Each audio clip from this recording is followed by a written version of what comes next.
تو میں ایک لمحہ ضائع کیے بغیر کہہ دوں گا کسی اپنے کو قبر میں دیکھنا. بس یہاں ہر درد ختم ہو جاتا ہے. اس کے آگے کوئی غم نہیں, کوئی تکلیف نہیں, یہ انتہا ہے. کوئی مجھے بتائے انتہا پر پہنچ کر کیا کیا جائے. آپ کو پتا ہے ہمارے دشمن کتنے طاقتور ہیں. انہوں نے نذیر کو گولیاں مار دی. وہ کوما میں ہے. اس کے بغیر تو میں جیسے مفلوج ہوں. لیکن فکر نہ کریں, میں نے ڈاکٹر کو ڈھونڈ لیا. آپ کو یہی بتانا ہے, وہ مجھے مل گیا ہے. میں نے آپ کی پکار کو ضائع نہیں کیا تھا نا. اب میں بھی یہی کروں گا. وہ اب کبھی بھی کسی کو پکارنے پر نہیں جائے گا. اس کو بھگتنا ہوگا. آپ دیکھیے گا وہ کیسے بھگتے گا. وہ اٹھ کھڑا ہوا. میں جا رہا ہوں, آپ کو اس طرح نہیں دیکھا جاتا. پھر آؤں گا, اوکے. وہ کہتے ہوئے جانے کو مڑا. جب اس کے پیروں میں کچھ ہٹکا, وہ گرتے گرتے بچا. یک دم منظر بدلا. اس ایک ٹھوکر نے اس کو 10 سال پیچھے پہنچا دیا تھا. یہ قبر میں لیٹا آدمی اس وقت اپنے پیروں پر کھڑا تھا, صحت مند اور مطمئن. ہیون کی عمارت کے باہر چوکیداری کی کرسی پر بیٹھا عمر حیات بمشکل اپنی آنکھیں کھولے ہوئے تھا. پچھلے 1 مہینے سے اس کی یہی روٹین تھی. وہ ساری رات جاگتا تھا. کیسے, یہ بس وہی جانتا تھا. اس کی کرسی کے پاس پانی کی ایک بالٹی رکھی ہوتی تھی. اگر اس کو ذرا سی بھی نیند آتی تو وہ اپنے منہ پر چھینٹے مارتا, اور اگر کبھی وہ خود نہ مارتا تو بشیر, اس کو عمر کی نگرانی پر مامور کیا گیا تھا, وہ اسے سونے نہیں دیتا تھا. پانی کا مگ اٹھا کر اس کی چہرے پر ڈال دیتا, لیکن ایسا صرف 2 بار ہی ہوتا تھا.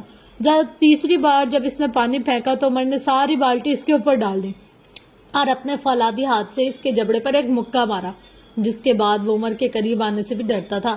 اس وقت بھی وہ اپنی کرسی پر بیٹھا تھا جب معراج سلطان کی گاڑی آ کر رکی. ڈرائیور نے دروازہ کھولا. وہ مہربان چہرے والا آدمی باہر آیا. عمر ان کو دیکھ کر مسکرایا. آج ذرا کریں یہ میری بے عزتی. معراج سلطان بھی مسکرائے تھے. یہ کیسا سکون تھا جو انہیں اس لڑکی کو دیکھ کر ملتا تھا. وہ قدم قدم چلتے اس کے قریب آ کر کھڑے ہو گئے. اس کو دیکھ کر نہ جانے کیوں دل کیا کہ اس کو گلے لگا لیں, اور پھر دل کی خواہش پر عمل کرتے انہوں نے آگے بڑھ کر اس کو گلے لگا لیا. عمر ہوکو کی طرح کھڑا رہ گیا. اس کے دونوں ہاتھ اب بھی پہلو میں گرے تھے. ایک سکون سا تھا جو معراج سلطان کے رگو پے میں دوڑ گیا تھا. اس لڑکے سے کسی عزیز کی خوشبو آتی تھی, لیکن کس کی؟ یکدم انہیں اپنی بے اختیاری کا اندازہ ہوا اور وہ پیچھے ہٹے تھے. عمر خاموشی سے ان کو دیکھے گیا. کیا میری ڈیوٹی اتنی پسند آ گئی ہے جو گلے لگا رہے ہیں؟ اس کا انداز جلا کٹا سا تھا. معراج دھیمے سے مسکرایا اور اس کی آنکھوں کو دیکھا. وہ سرخ تھی, بے انتہا سرخ. اس کی آنکھوں کے نیچے ہلکے بھی تھے. ان کو کسی نے بتایا تھا کہ وہ دن میں زیادہ سوتا نہیں ہے. کیا تم نے اپنی نیند کو مات دے دی؟ انہوں نے بات بدلی تھی. بشیر ان کے لیے کرسی لے آیا تھا. وہ وہیں عمر کی کرسی کے سامنے کرسی رکھے بیٹھے تھے. عمر نے شانے اچکائے. کچھ وقت اور لگے گا. 18 سال کی عادت ایک دن میں نہیں نکلتی, لیکن عمر حیات یہ کر لے گا. اس کے لہجے میں اعتماد تھا. کیا تمہیں تکلیف نہیں ہوئی؟ تم ٹھیک ہو نا؟ ان کے لہجے میں دور کہیں ہلکی فکر سی تھی. میں تو ٹھیک ہوں, لیکن اگر میری اماں میری آنکھوں کو دیکھ لیں تو آپ کی ساری زندگی جیل میں گزرے گی. وہ آپ پہ ایسے ایسے کیس کریں گے کہ آپ پیشیاں ہی بھکتتے رہیں گے, بوڑھے ہو جائیں گے. وہ محظوظانہ سا کہہ رہا تھا. معراج ہلکے سے مسکرائے. تمہاری ماں بھی یہی چاہتی ہے جو میں کر رہا ہوں. اس نے مجھے میسج کیا تھا. اس نے کہا تھا میں عمر کو خدا کے بعد آپ کے حوالے کریں, اور میں اچھے سے جانتا ہوں نفیسہ حیات کا مطلب کیا تھا. یقیناً وہ یہ نہیں کہنا چاہ رہی تھی کہ میں تمہیں کمفرٹ کا عادی بناؤں, تمہیں صبح 9 بجے تک پڑے سونے دوں, تمہاری ہاتھا پائی کو تمہاری جرت سمجھ کر بڑھاوا دوں, اپنے آرفنیج میں ایک شہانہ سا کمرہ تمہیں آرام کے لیے دے دوں, دن رات ملازم تمہاری خدمت کرے. وہ یہ نہیں کہنا چاہ رہی تھی. جو اس نے کہا ہے وہ میں سمجھ گیا ہوں, اور جلد ہی تمہیں بھی سمجھا دوں گا. سو عمر حیات, تمہاری ماں مجھ پر کوئی کیس نہیں کرے گی. وہ ہنزو مسکرا ہی رہے تھے جبکہ عمر کی مسکراہٹ سمٹی تھی. ٹھیک ہے, ہو گیا نا جو آپ چاہتے تھے, میں نے کر تو لیا ہے, اب اور کیا چاہتے ہیں آپ؟ مجھے میرا خاندان ڈھونڈنا ہے, کالج میں داخلہ چاہیے, مجھے کب تک یہاں پہرا دینا پڑے گا؟ معراج نے ناپسندیدگی سے اس کو دیکھا. تمہیں غصہ بہت آتا ہے. وہ افسوس سے کہہ رہے تھے. تم جاگ تو لیتے ہو, لیکن پھر بھی تم اگلے 2 مہینے اور یہی کام کرو گے. عادتوں کو پختہ ہونے میں وقت لگتا ہے, لیکن تمہارے غصے پر بھی کام کرنا ہوگا. کیا کیا جائے؟ وہ سوچتے ہوئے کہہ رہے تھے. عمر چپتی نظروں سے ان کو دیکھے گیا. آپ ایک کام کیوں نہیں کرتے؟ یہاں جو چھوٹے چھوٹے بچے ہیں ان کا کیئر ٹیکر بنا دے مجھے. سارا دن ان کے آگے پیچھے پھروں گا, ان کو نہلاؤں گا, دھلاؤں گا, کھانا کھلاؤں گا, بالکل ان کی اماں کی طرح. اور اگر ضرورت پڑے تو پھر ان کو اپنے ساتھ یہاں اس کرسی پر سلا بھی لوں گا. اس سے بہتر کام بھلا اور کیا ہوگا آپ کی نظر میں؟ صاف ظاہر تھا کہ وہ طنز کر رہا تھا, لیکن معراج کے چہرے پر خوشگوار تاثرات ابھرے تھے. گریٹ, تم نے کیا حل نکالا ہے؟ بھلا بچوں سے زیادہ غصہ کون دلاتا ہوگا؟ تم آج سے دن میں 2 گھنٹے کے لیے یہی کام کرو گے۔ بشیر تمہیں اندر آیا سے ملوا دے گا۔ کسی بھی بچے پہ ذرا سا بھی غصہ کرنا، عمر نہ ڈانٹنا، نہ ہی جھڑکنا، نہ ہی ان کی کوئی بات پر ان کو مارنا۔ ان کی ہر بات کا جواب دینا ہوگا تمہیں، چاہے سوال کتنا ہی بے تکا کیوں نہ ہو۔ اور دوسرا، تم یہ 7 والی ہاسپٹل میں 1 گھنٹے کے لیے ویٹر کا کام کرو گے۔ بھلا ویٹر سے زیادہ لوگوں کے حکم کون سنتا ہوگا؟ جب ہسپتال میں موجود بیمار اور معذور لوگوں کے پریشان اور جھنجھلائے ہوئے رشتہ دار تمہیں جھڑکیں گے یا پھر تم پر غصہ کریں گے، تب تمہیں خود کو کنٹرول کرنا ہوگا۔ اور رات میں آخری پہر کی ڈیوٹی تمہاری ہوگی، باقی وقت سو جایا کرنا، اوکے؟ مہینے بعد آؤں گا اور پھر دیکھوں گا کہ آگے کیا کرنا ہے۔ انہوں نے سارا پلان ترتیب دے دیا تھا۔ عمر ہنسا تھا، دل کھول کر، گردن پیچھے پھینک کر وہ ہنستا گیا۔ گال کا گڑا بھی واضح ہوا تھا۔ ہنستے ہنستے اس کی آنکھوں میں پانی بھر گیا۔ اس نے ایک ہاتھ سے اپنی آنکھیں صاف کی تھی اور معراج کی جانب دیکھا۔ آپ بہت فنی ہیں، قسم سے بہت زیادہ۔ عمر حیات اب بچے سنبھالے گا؟ شاید میری اماں نے آپ کو بتایا نہیں، عمر حیات کو صرف ایک چیز سے نفرت ہے، بچوں سے۔ مجھے بچے نہیں پسند۔ آپ کو لگتا ہے عمر اب بچے پال لے گا، لوگوں کے حکم سنے گا، ان کی باتیں سنے گا؟ اوہ میرے خدایا، کیسی باتیں کریں آپ! میری اماں نے مجھے کبھی بیڈ سے نیچے قدم نہیں رکھنے دیا اور یہاں میں یہ سب کچھ کروں گا؟ ہرگز نہیں۔ وہ ان کی آنکھوں میں دیکھ کر کہتے ہوئے آگے بڑھنے لگا۔ جب اس کے پیر کے نیچے کوئی پتھر آیا، وہ گرنے ہی لگا تھا جب معراج نے برق رفتاری سے اٹھ کر اس کو تھام لیا۔ مجھے لگا تھا نفیسہ نے بیٹے کو اپنے جیسا بنایا ہوگا، ناقابل تسخیر، لیکن عمر تمہیں نفیسہ جیسا بننے میں صدیاں لگ جائیں گی۔ جس کام کو تم حقیر سمجھتے ہو، آج سے کئی سال پہلے جب تمہاری ماں اور میں امریکہ میں پڑھتے تھے، تب اس دیار غیر میں تمہاری ماں نے ویٹر کا کام کیا۔ وہ اسکالرشپ پر گئی تھی، اسے صرف رہائش اور داخلہ ملا تھا۔ کھانا کھانے اور کتابیں لینے کو اسے کمانا پڑتا تھا اور وہ کماتی تھی، ماتھے پر شکن لائے بغیر، اپنے مسائل کا اشتہار لگائے بغیر، کیونکہ وہ نفیسہ حیات تھی۔ ہر کوئی نفیسہ حیات نہیں ہوتا۔ تم تو بالکل نہیں۔ رہنے دو یہ سب کچھ، میں اپنی دوست کی خاطر تمہیں تمہارے خاندان ڈھونڈنے میں مدد کروں گا۔ آج 12 بجے کورٹ آ جانا، لنچ بریک میں بات ہوگی۔ وہ اس کا کندھا تھپکتے آگے بڑھ گئے۔ جب عمر نے پیچھے سے پکارا، میں آج سے کام کروں گا۔ ہسپتال میں کس سے ملنا ہوگا، میرا کام کون سمجھائے گا؟ وہ ان کی پشت کو دیکھتے ہوئے پوچھ رہا تھا۔ معراج کے ہونٹوں پر دبی دبی مسکراہٹ آئی تھی جسے وہ چھپا گئے۔ وہ مڑے تھے وہیں سے۔ تم بس کینٹین چلے جانا، باقی سب تمہیں سمجھا دیا جائے گا، فکر نہ کرو، وہ وہیں سے کہہ رہے تھے۔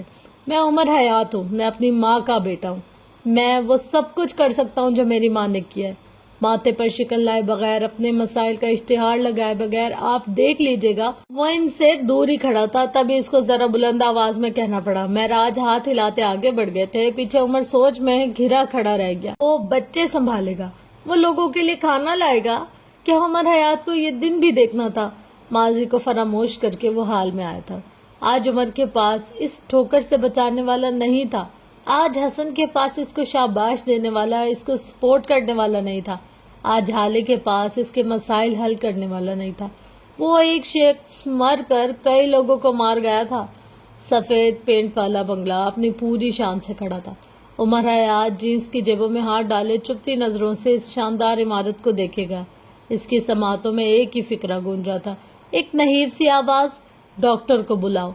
چند لمحے مزید اسی طرح کھڑے رہنے کے بعد وہ دروازے کی طرف بڑھ گیا تھا۔ اب پی کیپ کو ترچھا کر کے چہرے کی جانب جھکا دیا، ایسے کہ اب اس کا چہرہ صاف نظر نہیں آتا تھا۔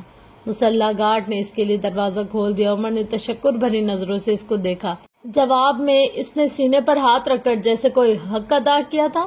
عمر دروازے سے اندر داخل ہو گیا تھا، جینس کی جیبوں میں ہاتھ ڈالے سارے میں طائرانہ نظر ڈالتا وہ آگے بڑھتا گیا۔ سیڑھیوں سے اوپر جاؤ تو 2 کمرے آتے تھے۔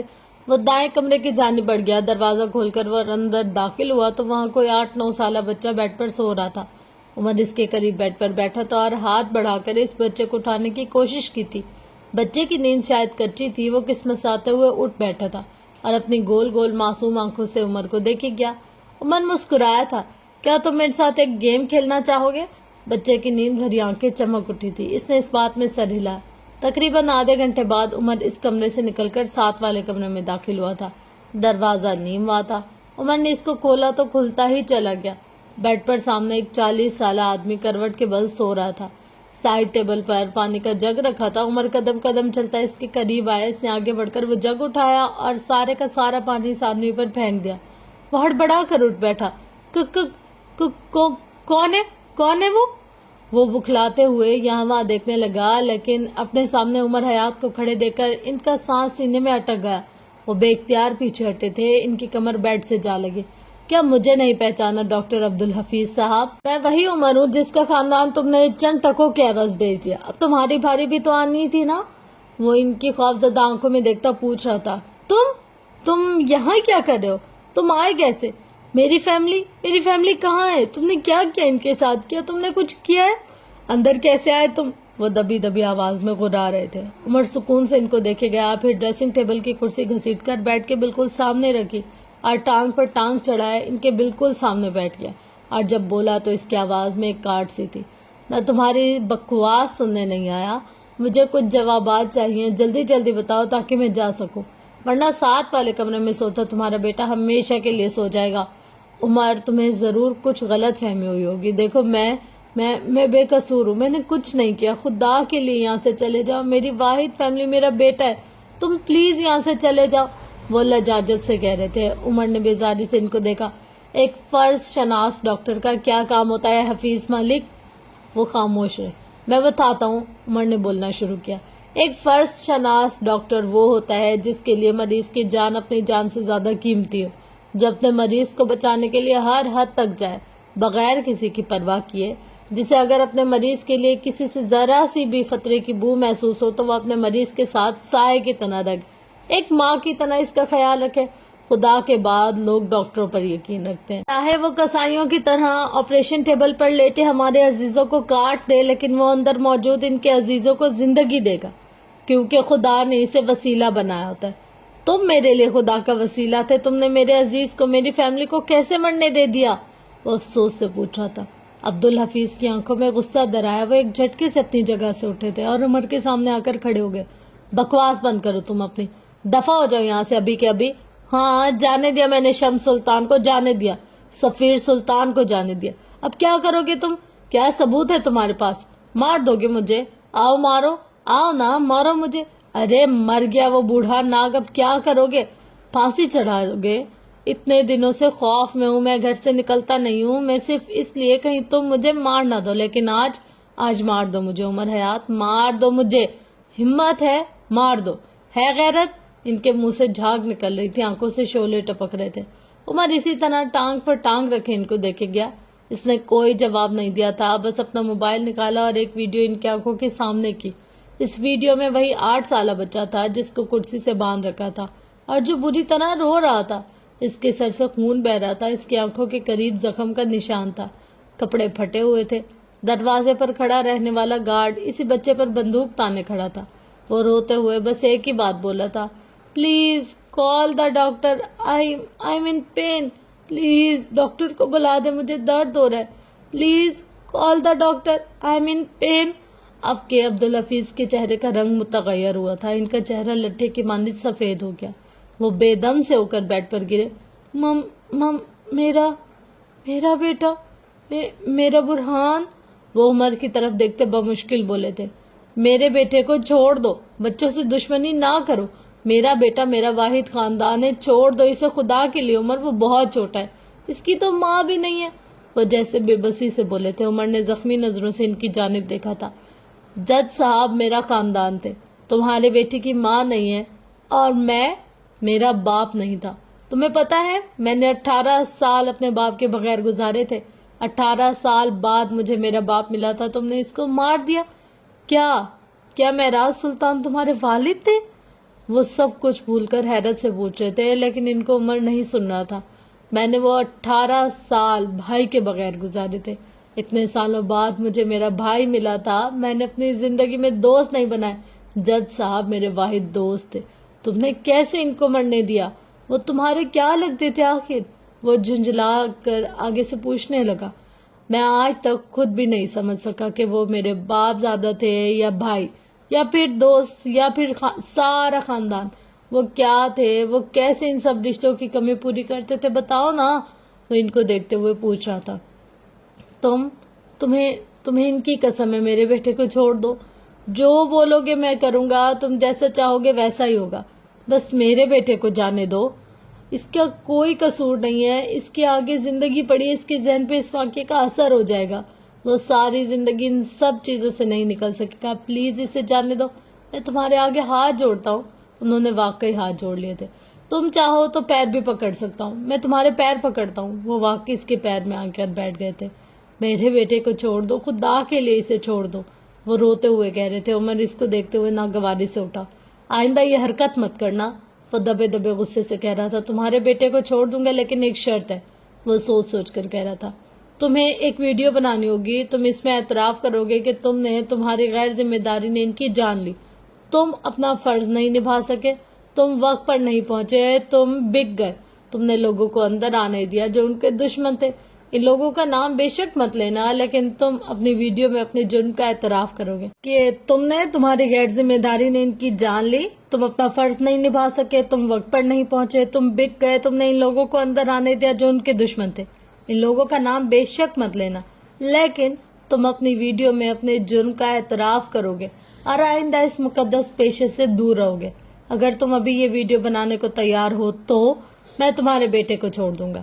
اور کیا مجھے یہ بتانے کی ضرورت ہے کہ میں اس ویڈیو کو کیا کروں گا؟ خیر ہے تو نہیں، لیکن پھر بھی سن لو۔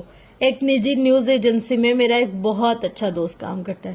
یہ ویڈیو میں اس کو بھیجوں گا، اسے میں ٹویٹر پر پوسٹ کروں گا، انسٹاگرام پر اپلوڈ کروں گا، میں سارے سوشل میڈیا پلیٹ فارمز پر تمہاری ویڈیو چلاؤں گا۔ تمہارے پاس صرف اور صرف 5 منٹ ہے، سوچ لو، ورنہ چھٹے منٹ میرا آدمی تمہارے بیٹے کی کھوپڑی کھول دے گا۔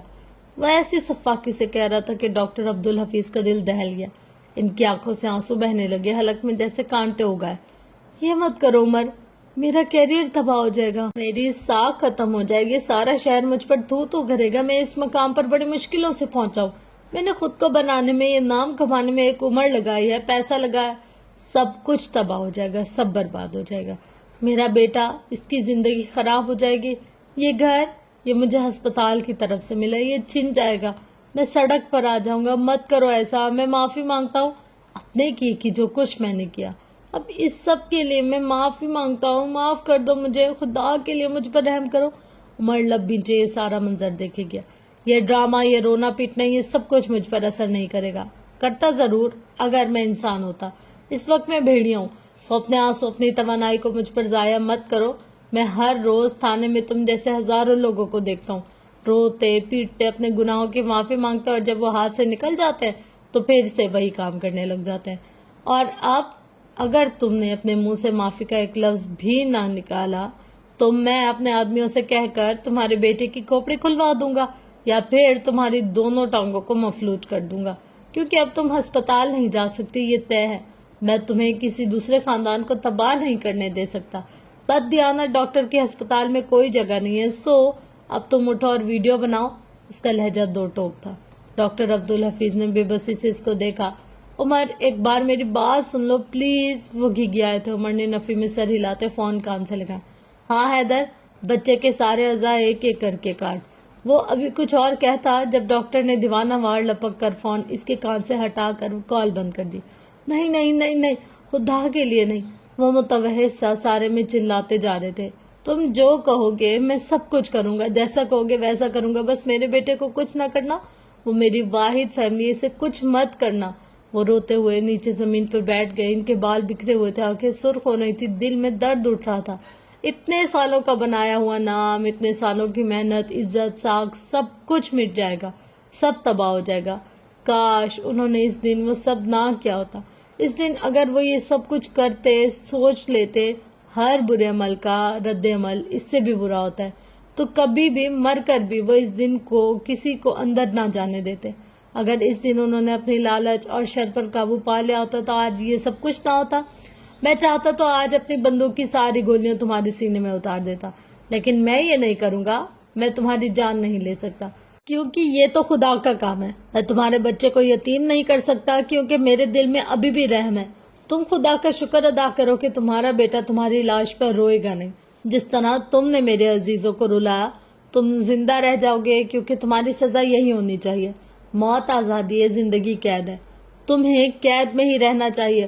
اور اب تم اس ڈرامے کو مزید کتنی دیر چلانا چاہتے ہو؟ اب بہت ہو گیا، ختم کرو یہ سب اور ویڈیو بناؤ ڈاکٹر، ویڈیو۔ عمر اس کے سر پر کھڑا گراتے ہوئے کہہ رہا تھا۔ وہ اٹھے تھے، ان کی چال شستہ سی تھی، چہرہ ایسے جیسے کوئی ہارا ہوا جواری